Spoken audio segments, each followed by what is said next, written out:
હરસિદ્ધિ માતાએ કાળા ડુંગર પર કોયલ બનીને શંખાસુરનો વધ કર્યો। વર્ષો પહેલા શંખાસુર દાનવના આતંકથી ધરતી પર હાહાકાર મચ્યો હતો।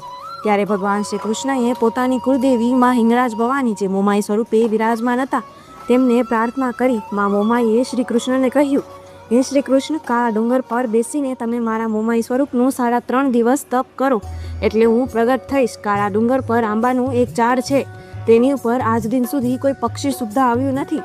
તેની ઉપર કાળી કોયલ બનીને હું 3.5 ટહુકા કરીશ, ત્યારે માનજો કે હું ભવાની આવી અને મારા આવવાથી કાળો ડુંગર કોયલો ડુંગર કહેવાશે। માં શ્રી આદ્યશક્તિ મોમાઈના કહ્યા મુજબ શ્રી કૃષ્ણએ કાળા ડુંગર પર ગાંધરી સામે 3.5 દિવસ તપ કર્યું અને સાંઢળી પર સવારમાં મુમાદેવીએ આંબાની ડાળે કોયલ બનીને ટહુક્યા।